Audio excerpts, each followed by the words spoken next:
আসন্ন শারদীয় দুর্গাপূজা আনন্দময় এবং উৎসবমুখর পরিবেশে শান্তিপূর্ণ পরিবেশে করার জন্য আমরা জেলা পুলিশ সাতক্ষীরার পক্ষ থেকে সর্বপ্রকার নিরাপত্তামূলক ব্যবস্থা গ্রহণ করেছি। এখানে পোশাকধারী পুলিশ থাকবে, ইউনিফর্ম পুলিশ থাকবে, ডিস্ট্রিক্ট স্পেশাল ব্রাঞ্চের তার প্লেন ক্লথে কাজ করবে, ট্রাফিক ব্যবস্থাপনা থাকবে এবং আমাদের সাইবার নিরাপত্তার জন্য আমাদের যে সাইবার টিম রয়েছে, সাইবার ক্রাইম ইনভেস্টিগেশন সেল, তারা কাজ করবে। আপনারা জানেন যে সাতক্ষীরা জেলায় এই 7টা-8টা থানার মধ্যে প্রায় 600-র মতো পূজা অনুষ্ঠিত হবে। 600-র মতো এই সংখ্যাটা হবে।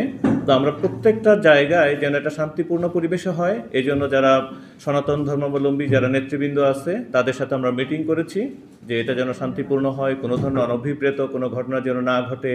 আর সাতক্ষীরা তো সাম্প্রদায়িক সম্প্রীতির এক অনন্য বন্ধন, তা সেই অনন্য বন্ধন যেন অটুট থাকে, এই জন্য আমরা বেশ কিছু ব্যবস্থার কথা বলেছি। যেমন প্রত্যেকটি পূজা মণ্ডপ যেন সিসিটিভি কাভারেজের মধ্যে থাকে, অর্থাৎ প্রত্যেকটা পূজা মণ্ডপে এন্ট্রি গেট এবং আউট গেট থাকবে। সেখানে এলইডি লাইট, অর্থাৎ তাৎক্ষণিক যদি বিদ্যুৎ যেন চলে না যায় সেজন্য আমাদের জেলার পক্ষ থেকে সব জায়গায় বলা থাকবে।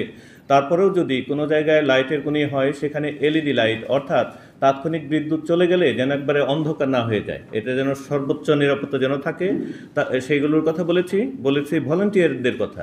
অর্থাৎ প্রত্যেক পূজা মণ্ডপ তাদের নিজস্ব লোক বাছাই করবে, তারা ভলান্টিয়ার দিবে এবং তাদের এখানে ব্যাজ থাকবে যেটাতে বোঝা যাবে যে সে এই পূজা মণ্ডপের, এবং এই পূজা মণ্ডপে একটা রেজিস্টার থাকবে। সেই রেজিস্টারে কার কার ডিউটি রয়েছে, অর্থাৎ ভলেন্টিয়ার্স, এটা লেখা থাকবে। এবং বিশেষ করে রাত 11টা থেকে সকাল 6টা পর্যন্ত এটা মাস্ট, এটা যেন থাকে।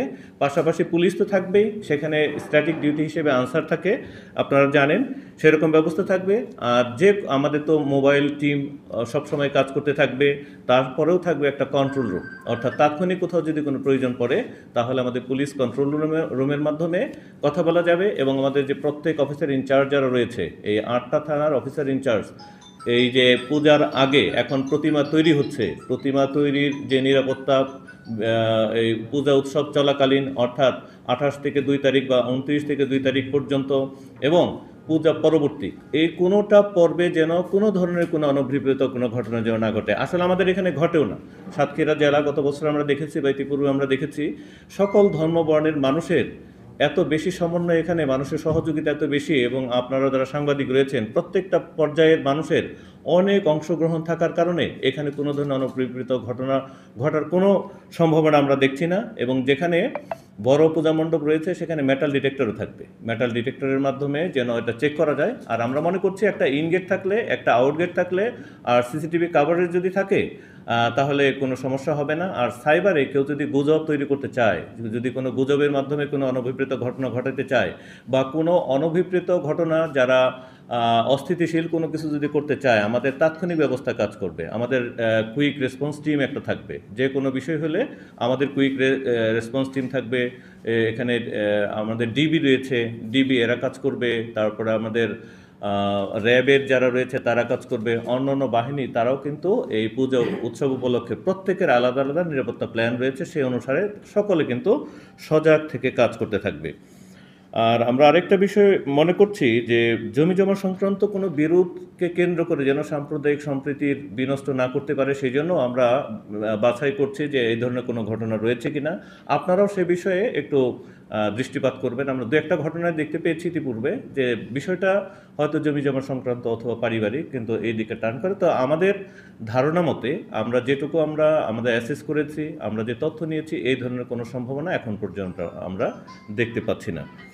আর এখানে যে বিসর্জন হবে, বিসর্জনের সময় বলা হয়েছে যে সন্ধ্যা 7টার পূর্বেই যেন আমরা বিসর্জন করি। এই জন্য আমরা যে সমস্ত তথ্য সংগ্রহ করছি, এই পূজা মণ্ডপ, এই প্রতিমাগুলো কোথায় বিসর্জন হবে সেই তালিকাটাও আমরা সংগ্রহ করছি।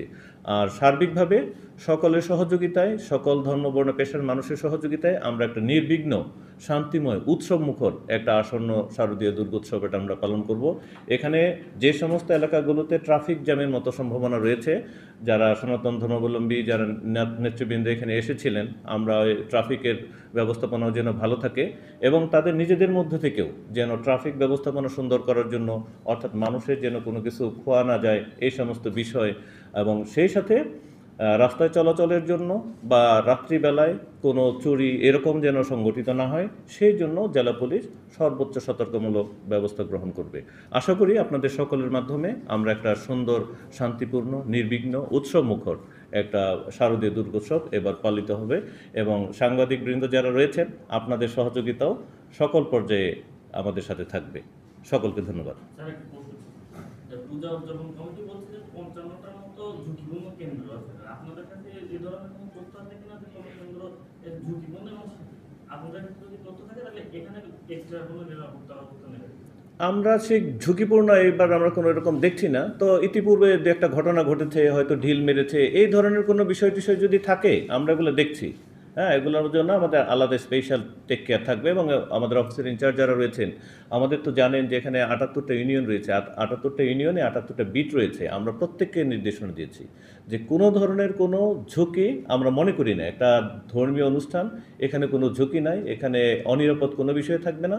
যেহেতু অনেক মানুষের এক জায়গায় বিচরণ যদি থাকে তাহলে বলা হয় যে এটা একটা মানুষজন যারা রয়েছে তাদেরকে একটা কন্ট্রোলের মাধ্যমে একটা অর্ডার, একটা সুশৃঙ্খলভাবে করার জন্য মূলত পুলিশের এখানে ডিপ্লয়মেন্ট থাকে। মূলত আমাদের এরকম কোনো ঝুঁকি আমরা এরকম দেখছি না এই মুহূর্তে। স্যার, আমার কিছু জানার আছে, স্যার, আপনাদের মোবাইল টিম থাকে, তো সার্বিকভাবে আপনাদের কত সংখ্যক পুলিশ সদস্য সহ কত সংখ্যক আইনশৃঙ্খলা বাহিনী পোশাক এবং নন পোশাক কতজন থাকবে, এবং হচ্ছে বিশেষ করে ট্রাফিক যে সিস্টেম আপনাদের জনবল যে সংকট রয়েছে তার মধ্যে আপনারা কষ্ট দিয়ে যাচ্ছে, তারপরেও দেখলে বিভিন্ন উৎসবের ট্রাফিক সিস্টেমটা কিন্তু আনকন্ট্রোলিং হয়েছে। সেক্ষেত্রে স্পেশালি আপনারা বিশেষ করে সাতক্ষীরা শহরটা একদম চলাচল অনুপযোগী হয়ে যায়।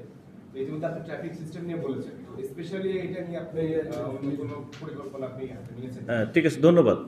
আসলে ট্রাফিক ব্যবস্থা সুদৃঢ় এবং সুন্দর